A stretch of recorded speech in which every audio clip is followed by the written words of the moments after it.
The Space Force. What on earth is all that about? Do we need one? Maybe we do. Maybe there's some secret ulterior motive going on behind all the craziness, and we need to protect ourselves from something deep in the cosmos. Now, I hope you appreciate that I've been able to say all of this without breaking out into laughter. It hasn't been easy, I tell you. But we have a brilliant story tonight, again from Dopamine, one of my favorite authors, that explores this theme in an intriguing way. So, my dear friends, it's time to sit back and relax with your favorite drink and listen.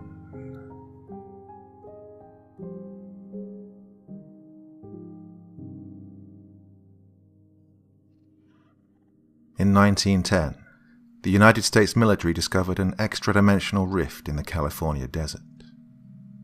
At the time, they didn't understand what it was, and, naturally, launched expeditions. Few of the explorers survived. Those that did returned as violent men, incapable of speech. Each one attacked fellow servicemen and doctors before dying. Well, dying is perhaps too kind of a word. Their tissues lost structural integrity, leaving these men boneless, grotesque parodies of humanity. Autopsies showed that none of the men had skeletal structures.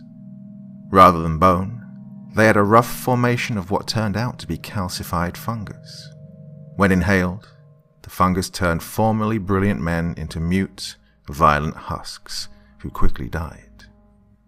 Autopsies once again showed a hardened fungal structure in place of the human skeleton. In 1914, a being of unknown origin peered out of the now heavily guarded rift. We weren't able to stop it. Not only was it utterly immune to human weaponry, the sight of it caused strokes, heart attacks, and, in some cases, spontaneous physical mutations in the guards. Fortunately, it didn't stay long. Unfortunately, it returned several times to peek out into our world. Each time had devastating consequences. I don't know how or why the government came to this conclusion, but the document I accessed states that the intruder was a young being that was, effectively, peeking through a keyhole. When other, greater beings discovered the rift, humanity would be in dire danger. Over the next 4 years, military physicists conducted rounds of experiments with the intent of closing the rift. Instead, they tore another hole in our dimension in 1923. Pretend the walls that separate dimensions are reinforced steel. For about 30 seconds, this physicist transformed the steel wall into a mesh screen, permeable, unsecured, and easily destroyed. Something burst through that screen, an electric tornado covered in stars. The moment it broke through the screen, the rules of our reality forced the being a physical body. Beautiful and hideous at once, the creature somehow defied natural laws while still being beholden to them. It shrank to the size of a rat and grew to the size of an elephant in the span of 5 seconds. It bled white fire and vomited diamonds, but was allergic to milk and silver. Its sweat left verdant greenery in its wake, even on steel walls. Its waste consisted of a fungus that dissolved and replaced the internal structures of a living host, converting mammals to sentient puppets that seemed to function as the eyes and ears of the being. Most spectacularly of all, it physically manipulated the universe. One early account tells of a handler who entered the being's compound and promptly had a stroke, which was not unusual. Early on, the being exerted a range of effects on personnel, ranging from clairvoyance to abrupt physical mutation to injury such as heart attack and stroke. Surveillance footage shows the handler drifting between infancy and old age, like a sped-up film. Suddenly, the handler screams, "They've already come. This is what will come. This is what has come." The air behind the handler ripples into a morass of glimmering darkness. Something emerges from it. Something bright and starry, hideously beautiful in the way of gods and angels. Those of us who have seen this footage catch only a glimpse of this divine monstrosity before the image cuts to strange, sparkling black. According to the timestamp, it resumes precisely 14 seconds later. All that remains of the handler is a raw, human-shaped pile of bone viscera. Behind him, the being grapples with that glimmering dark slit, pulling it closed the way we might close a pair of curtains. The being succeeds, then collapses beside the handler's remains and grieves. The grieving proved that the being bonded closely with its captors. Though highly intelligent, in fact, immeasurably intelligent by human standards, it bonded to people in a manner similar to that of companion animals. In stark contrast to the being's gentle loyalty, the intruders, the godlike monstrosities even our cameras can't comprehend, well, they were hostile. That incident was the first sighting, but it was far from the last. From that day forward, the monsters, eventually codenamed Sed, attempted to cross into our world on a frequent basis. Our only recourse was the being, who bravely knit the openings closed and, in some cases, injured or even killed the intruding Sed. Before long, too many attempts were being made too frequently for one being to handle indefinitely. The military solution was a breeding program. After 5 years and hundreds of experiments, the military discovered that the being's offspring had to be carried in human males. They siphoned nutrition using an array of tentacles they inserted into the intestines and stomach. In several early cases, the hybrid fetus triggered a metamorphosis wherein the father and fetus combined into a single entity. These hybrids were uniformly male. While they inherited most of the being's more interesting properties, none could knit the universe together. They could, however, accurately predict future events. They were weak, though, prone to fits of grieving over horrible events, and joyous celebration over events that made them happy, some of which were as inconsequential as the birth of kittens. We referred to them as Roe. In other cases, the fetuses ate their way out of the fathers. The cases of cannibalism unerringly resulted in violent offspring. We called these cannibalistic offspring Sharam to differentiate them from the Roe, and euthanized them all. Until 1994, when a second being was finally born. She tore out of her human father and knit him back together immediately. He still died. After all, closing a wound isn't enough to heal the damage within. But the fact remains that her very first act was an attempt to heal her father.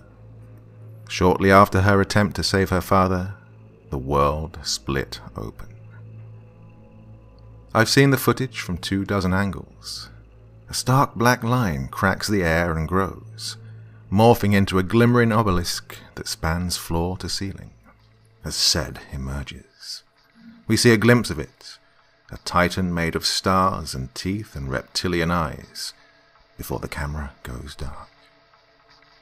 We waited for the inevitable breakout of the Sed, but it never came. When we finally received permission to investigate, we found the Sed, paralyzed and half concealed in its portal. The being and its daughter stood before it, feverishly attempting to knit the portal closed. This was the first indication we had that the being couldn't actually be trapped. It had deigned to let us imprison it, but could escape whenever it wanted. I didn't have time to ponder this for long, however. I caught a glimpse of the Sed. Its skin pulsated under the lights, blinding snakes of mercury writhing around rivers of oil slick black and banner-like undulations that reminded me of the Aurora Borealis. Eyes blinked at me, alien and fearless and full of a blank, impersonal rage. Nauseous vertigo overtook me. I spun around and faced the wall, struggling to ignore the maddening harmonic chime of the universe closing up again. The sound echoed through me, making my bones vibrate and my blood cells sing, What happened? I asked. The being can speak, but it cannot speak to us. Only a few have heard the voice of the being. The few that didn't die of stroke ended up unable to hear anything but echoes of the being's voice, which drove them to suicide.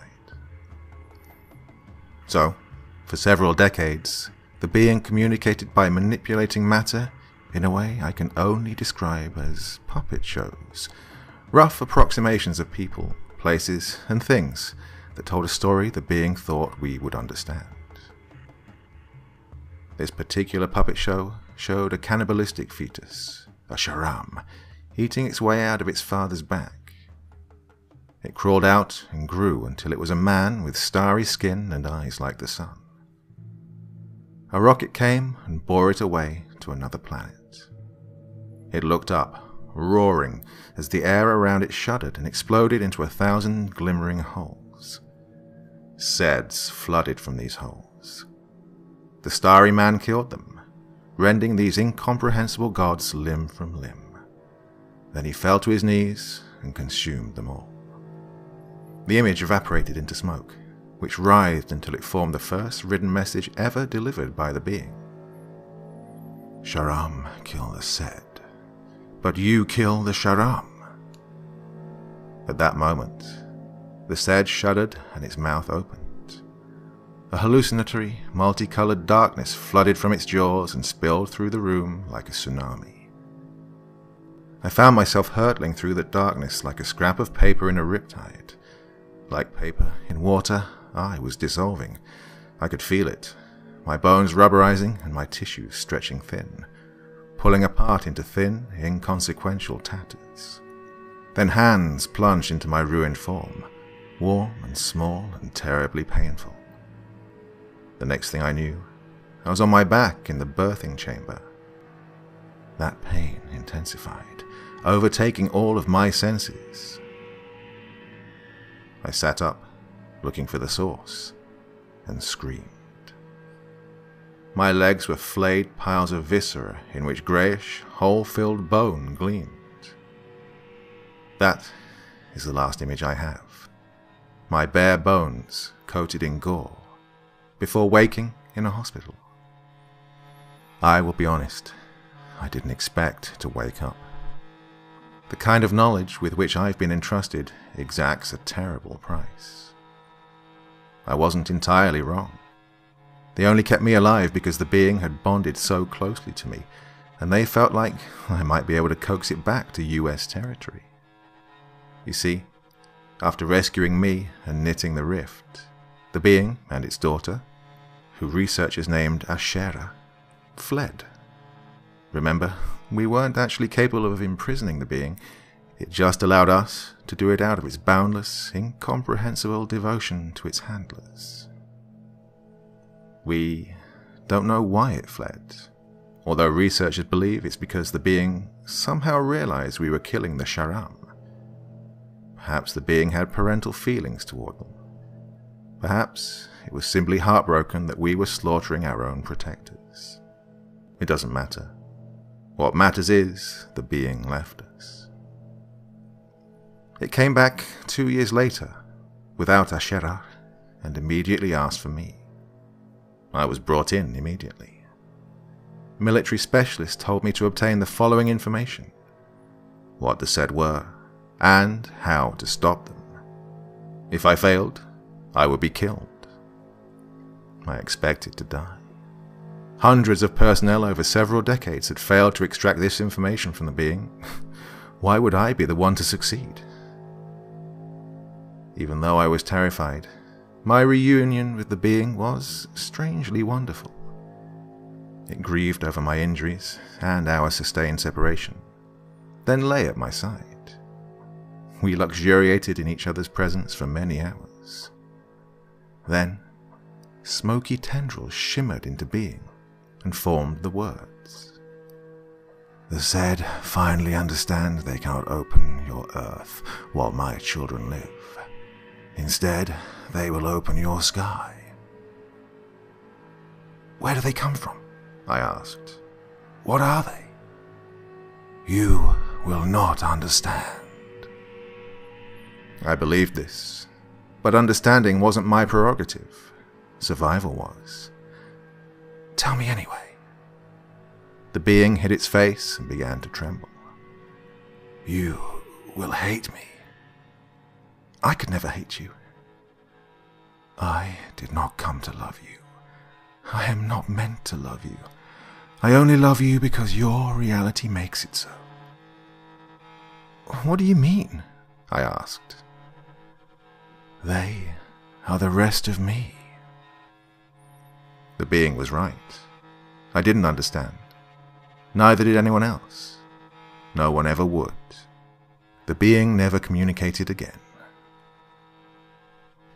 In December 2015, US intelligence confirmed that Ashera was at a secure compound in Russia's far north.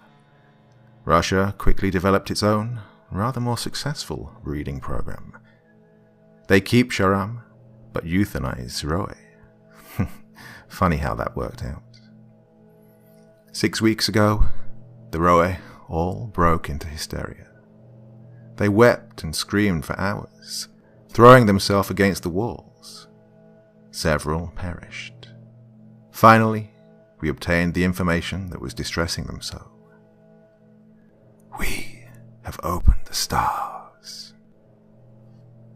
The next day, a Sed attacked a Russian nursery full of Charam. As the being predicted, it came from the sky, from outer space. The being immediately portaled to the Charam and fought to the death. Its sacrifice was not in vain. It immobilized the Sed long enough for the Charam to eat and kill it.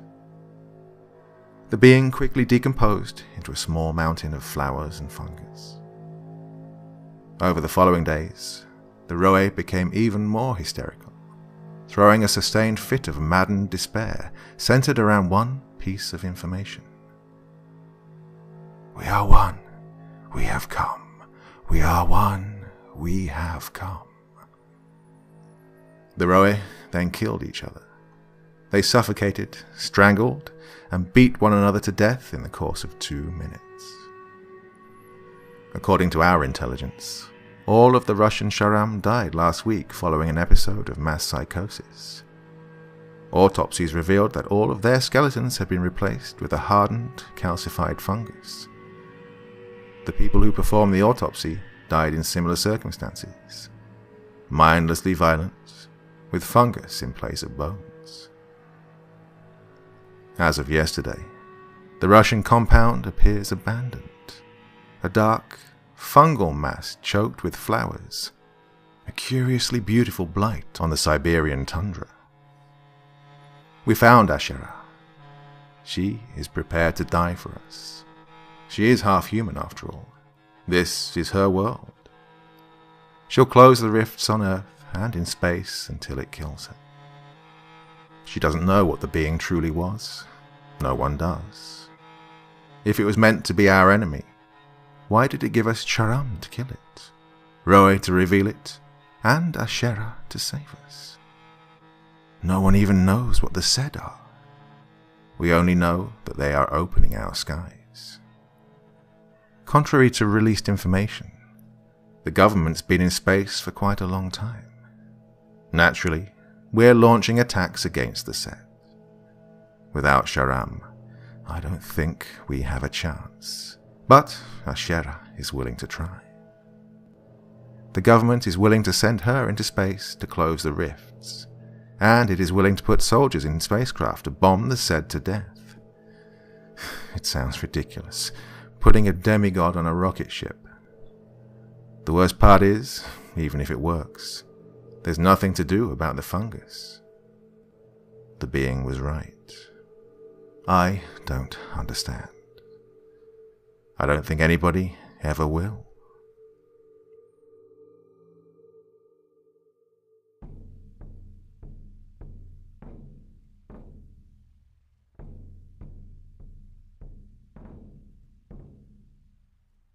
Well, I have to tell you, I'm utterly in awe of this author. Where on earth does she think up these ideas? I have no idea. Tell me what you think of that one. I thought it was phenomenal. Comments in the section below the video, and as ever, I will do my best to answer as many as I can.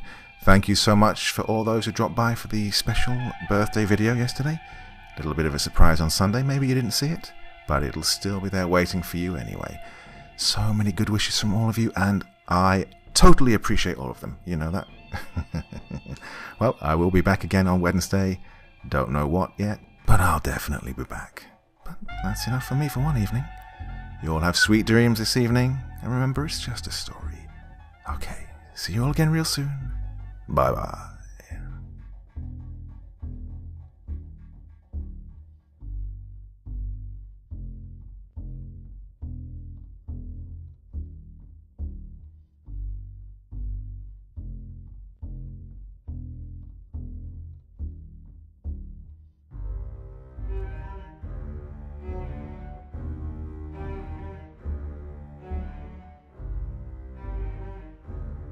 Thank you so much for choosing to spend your time listening to me. Now, if you enjoyed the Dr. Creepin experience, then come find me on Facebook. Come chat with me on Twitter. Listen to the background music and download it if you like on SoundCloud. Drop by the store, pick up a t-shirt. And, importantly, if you've got a story you'd like me to read, send it to Dr. Creepin's Vault, the subreddit I set up so that I could read your stories. Now, looking forward to seeing you all again real soon. So, come check me out, okay?